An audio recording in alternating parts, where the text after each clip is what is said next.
Okay. Thank you for the opportunity to be here tonight and to provide an update on the one-to-one pilot program. After I finish my presentation, I'm going to turn it over to two of our pilot teachers, Eric Reeses and Mayan Amzaleg, to give more updates and to help answer any questions you may have. I would like to briefly review the goals of this program.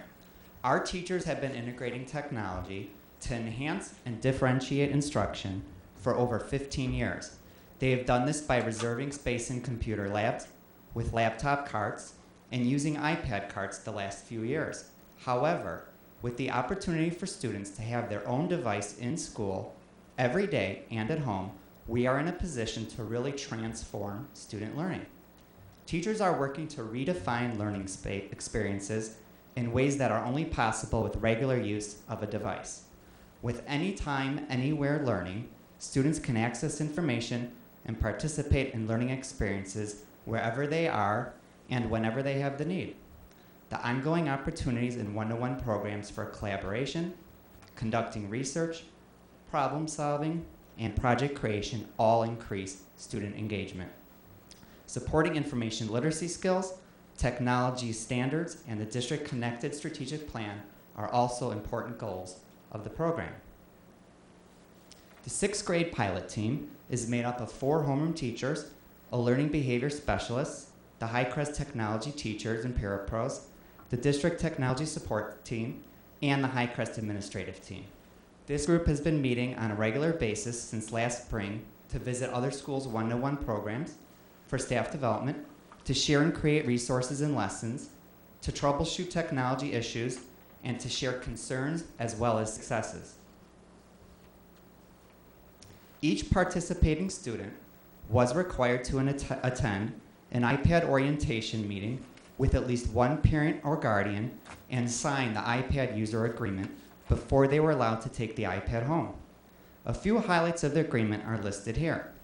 The agreement states that existing district policies and internet user agreements apply to district iPads as well. The repair and replacement plan for broken or lost devices is explained.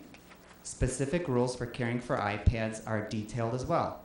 The agreement also explains that it is the responsibility of parents to supervise iPad usage outside of school. In addition to the guidelines in this agreement, students are not allowed to download any apps without permission from teachers, and we are checking this. Students are also told that the iPad is to be used for schoolwork only, that they should never photograph or record anyone unless they have their permission. The students are also required to keep their iPads in the durable cases they've been provided, and to report to their homeroom teacher if their iPads are lost or ever damaged. The day before our launch, something kind of neat happened. As we brought the iPads to Highcrest, we unloaded them in the loading dock and rolled the boxes, just so happens, in front of 2 of the pilot classrooms. The students were very observant and figured out what we were doing and what was in the boxes. The day of the launch was very exciting for our pilot team. After years of planning and preparation, the big day arrived. There was a lot of excitement in the room and a lot of energy. The pilot students have been using a learning management system called Schoology in their classes, including related arts and world language classes.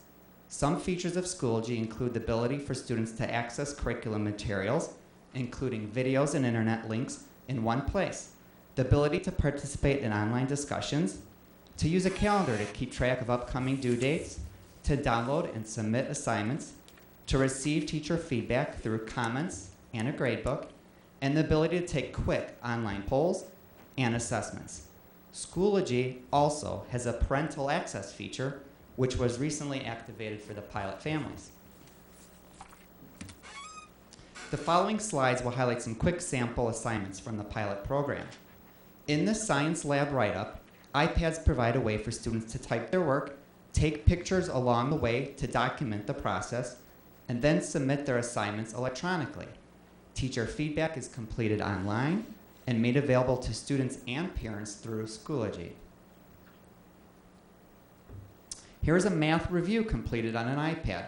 While students have the option to complete many assignments on paper, they have grown more comfortable completing problems on their iPads. In this example, the students graded their own work and submitted it online. Once submitted, the teachers gave additional feedback and inputted scores into the Schoology gradebook.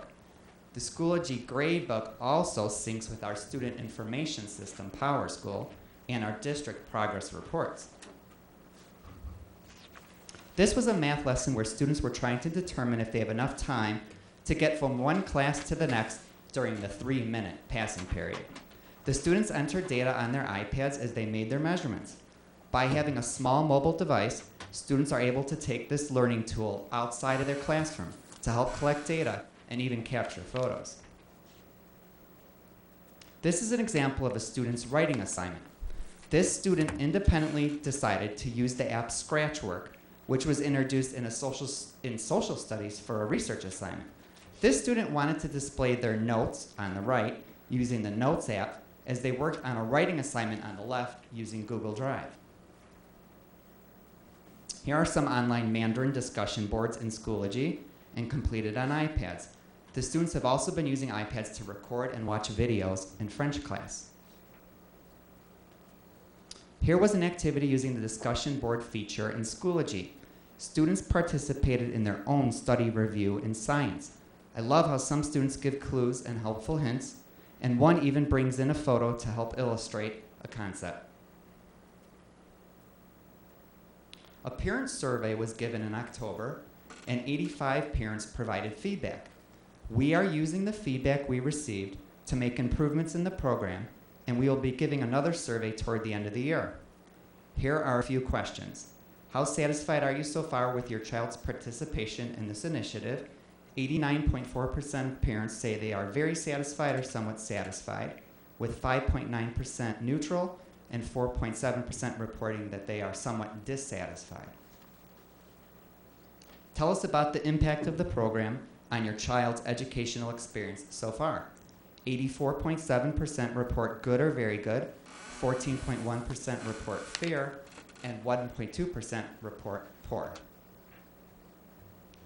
Tell us, how have the iPad tools impacted your child's organizational skills?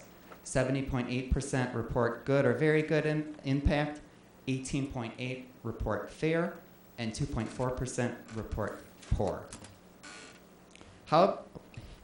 Here parents were asked about the level of their children's self-advocacy in this program.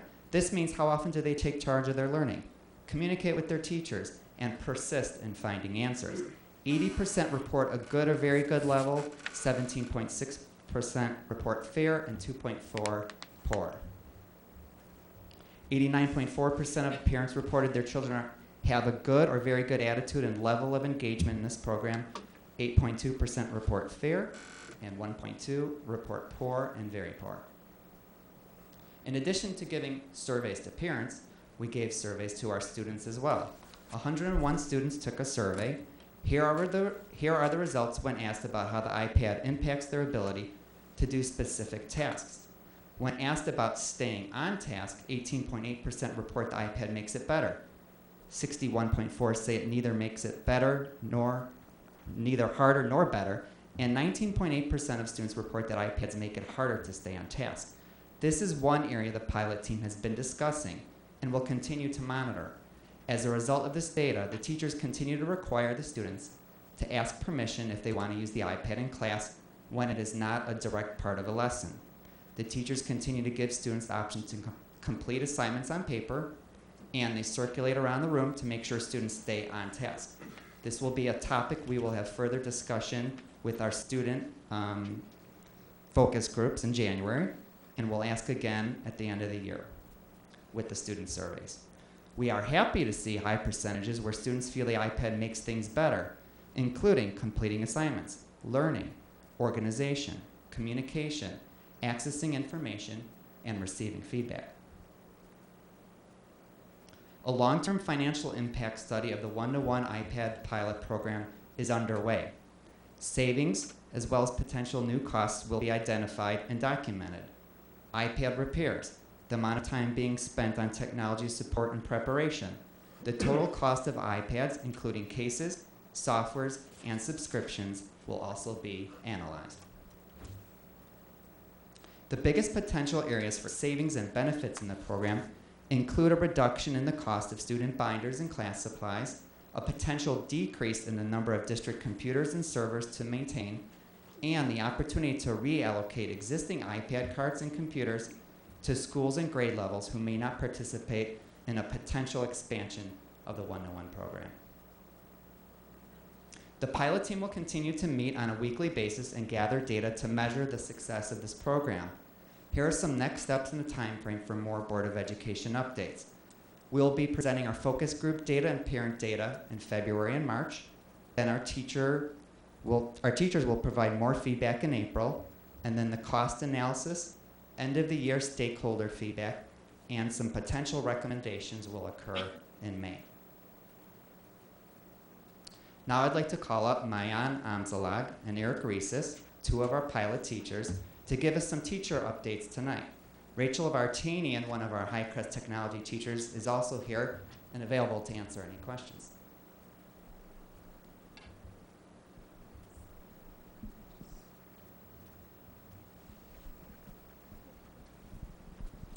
Good evening, everybody. I'm Eric Reeses. This is my teaching partner, Mayan Amzalag, and on behalf of the iPad pilot team, we're pleased to give you guys an update on what we're seeing in the classroom, and we'll walk you through some student examples as well.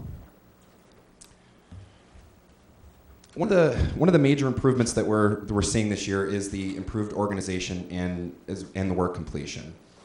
We feel that the iPads are providing a pretty clear materials management system. As you can see there in the upper right-hand corner, that is a desktop for an app called UPad. And the students are able to digitally enter answers and work on documents that we provide them, and they are able to organize all their folders by subject. And it's really proved to be a great work completion management system because there's virtually no paper to get lost, no paper to get torn up, no paper to get lost in their locker, lost in the hallway, that type of thing. So everything is remaining in one place. And it's also a good system for them to look back at their work. They don't have to go shuffling through papers. Again, things wind up getting lost, that type of thing. They're all consistently right on their iPad, and they're able to access it whenever they need it.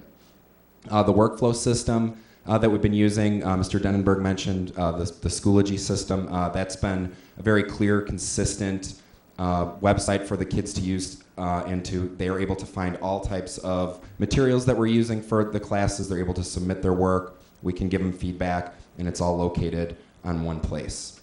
And the student ownership of learning, the iPads, they've definitely treated them very well. They take a lot of pride in bringing them to class. They customize them through their folders. They customize them through the way they organize their apps. And we really don't have to be stressed about what kids are bringing to class generally. They generally come to class with everything they need because most of the things that they do need are their iPads, so we don't have to worry about losing pencils, losing binders, losing assignment notebooks. They generally just have to remember to bring their iPad, and that improves instruction time and keeps the kids focused on what they need to do.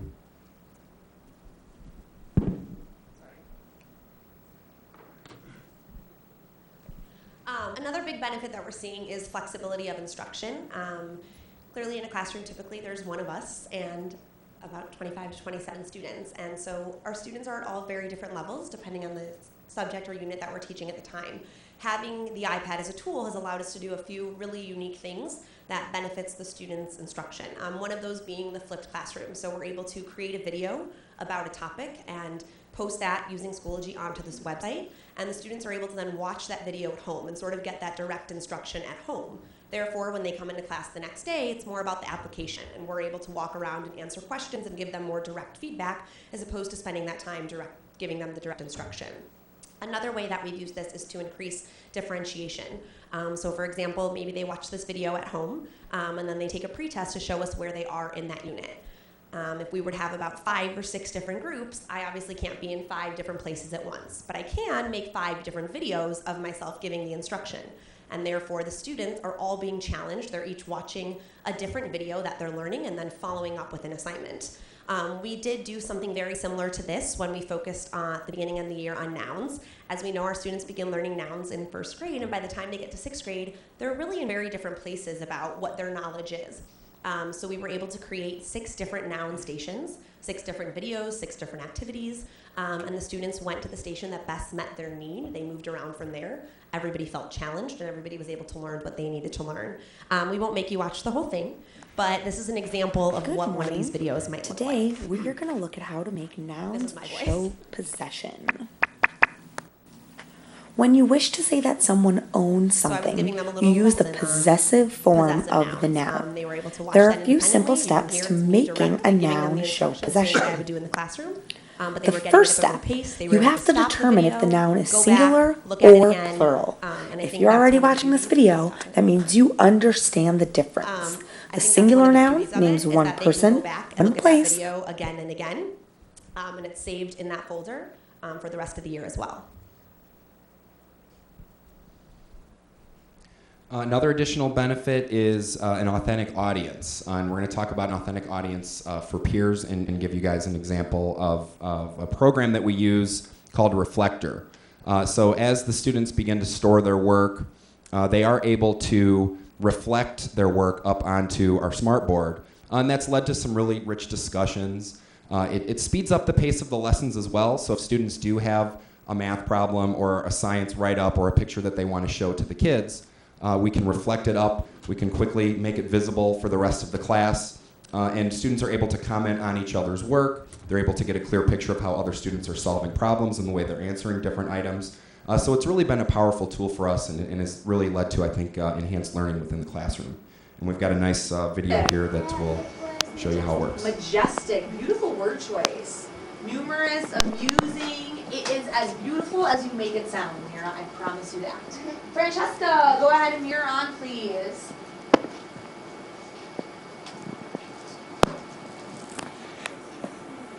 And then zoom in for us. Who looked at yours, Francesca? Nick, what was your favorite word? Okay, so as you can see, it can be very seamless. Kids can jump on, show their work. We can have discussion. We can move right on to the next student. Another way that we've been giving our students an authentic audience is with family and friends. So the ability to reach other people, not just your teachers. As a writing teacher, I love when my students creative write. They've got some really great ideas, and it's a shame when I'm the only one that really gets to see those great ideas. So what we've done this year is they've each created their own student blogs, and they use that in a variety of ways. One is an electronic portfolio. We had a big discussion about the benefits of doing things electronically as opposed to having a hard portfolio. And I know, especially us in education, we're moving in that direction too. So they each have their own electronic portfolio where they upload some of the assignments that they love. It's not just a writing assignment, it can be assignment from any class. And that blog is also a place that they can post any creative work that they do, whether it's writing, whether it's a drawing, whether it's a pic collage, if they're really interested in a specific topic. The 2 examples you can see here, all of the students have shared the blogs with their families. And in addition to that, 49 of our 50 students gave permission to share the blog with other students as well. So in the top left corner, what you see there is a student's blog. She posted a creative writing story. And the comments there are from her father, her mother, myself, and another student. And so I thought that was a beautiful example of how this creative writing story that originally would have just been turned into me, her writing teacher, has now gotten positive feedback from not only her family, but other classmates as well, who are asking her to write a sequel, so maybe she will. The next example you see there is another one of our students who actually sent her blog to her grandparents. And by the time she got home from school that day, her grandfather had already gone on and commented on her blog about how wonderful her piece was and how it made her want him to go eat all the exciting food she talked about. She wrote an expository piece on China. So it's a really nice way to allow their work to be viewed by other people just than their teachers. Another huge positive of having each student have a device is being able to provide them lots of student choice. So one thing that we've been experimenting with and found very successful is giving the students an objective, but then letting them choose what is the best tool for you to meet this objective and demonstrate that you understand the concept. We've given them a menu of options. Sometimes they've picked off that menu or chosen their own. It's really nice and appeals to all different learners. So some of them might choose a more visual option, others might choose something else. And it really promotes their creativity. There's an abundance of ways that they can meet this objective and they get to choose. We'll go through a couple examples. I'll show you just bits of all of them, but I think they're pretty exciting. Here you can see one student chose to use the iPad and use one of the online resources to make a crossword puzzle that just has words that describe the character. And the top right, another student chose to just do a keynote presentation. That was what they felt comfortable with. Not everybody chose to use the iPad, which is okay. Some of the students made dioramas. That was what worked best for them, and then used the iPad just to type up their written portion and glue that on there. What was really interesting was we had students use iMovie, and what I was most intrigued by was that they all used iMovie in a different way. iMovie is not an app that we've played with in school before, so everything they did with this was solely based on their own previous knowledge and trial and error and figuring it out on their own. So one of the students chose to make a documentary.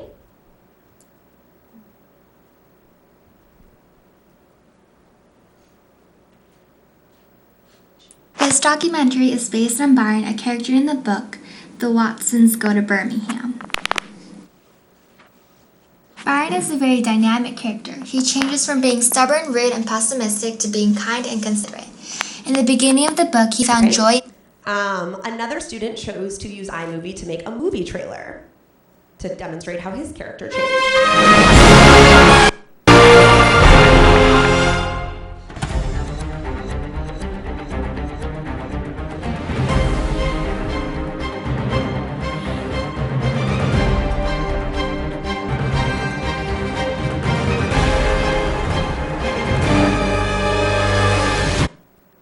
You have to watch. I don't read the book. And then another one of our students used GarageBand and created a rap. Yo, Byron was very mischievous. Students always called him devious. He was always told to stop, but no, he made the balloons go pop. He killed bullies and kids, and he killed a bird and got held back a grade, which is that absurd.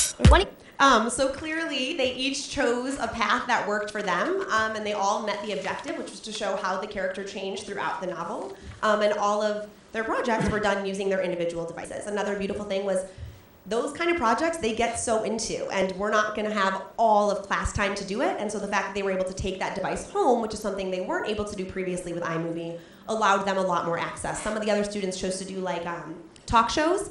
And one of our girls, they got together before school to film their talk show. So they were that eager that at 7:30 in the morning they met to film their talk shows. I made sure their parents knew that was not mandatory, but that's how excited they were about it.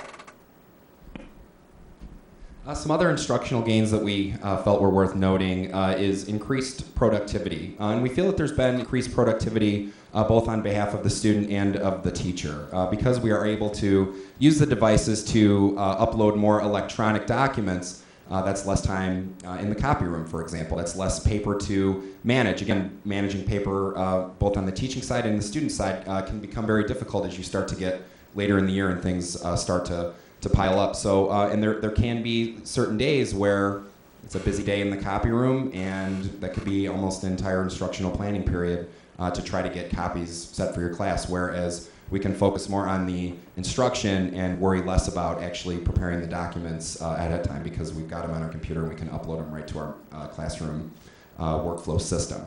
Planning sequence. The computers and the iPads and the labs are very, very popular at all the schools, and we are very privileged to have our own devices, and they are accessible throughout the day. And in terms of planning sequence, it can be very difficult if you do have a project that you want to plan that's going to require some technology, use of internet, some of the applications that we've been talking about. It can be it's a big relief to actually know that you've got the devices with you and you don't have to go on to our website, our school website, to find out who's using the different computer labs, because they're often being used, which is terrific. But it can just be disruptive to your instructional sequence if the computers that you want to use are already signed up by somebody else. We think it's definitely contributed to stronger record keeping because we have the student work, the digital copies stored in our Schoology system. So it allows us to look back at our work, or at the students' work, what our prior comments are, and again, we know that it's in one single location. And then the student-led parent communication piece. We're going to talk a little bit about a blog that we have created that is updated by the students. Yeah, I'll talk about that in just a second. So we created a HMS Team 4 blog that a lot of our parents have subscribed to, And we use this blog in 2 different ways. One, weekly, the students update the blog. So instead of us sort of sending home a weekly update, which is the way we typically did it, the students have downloaded the Blogger app, thanks to our lovely technology feature, and have learned how to use that app. And every week, a different student's in charge of it. They go in, they write down, here's what we're doing in our core subjects. They've also added in PE and other ideas. They take pictures throughout the week. They upload those themselves. They post, they publish, and then our parents get an update of what's going on in our classrooms.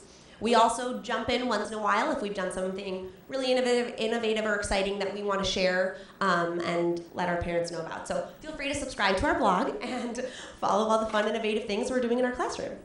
Thank you. Any questions?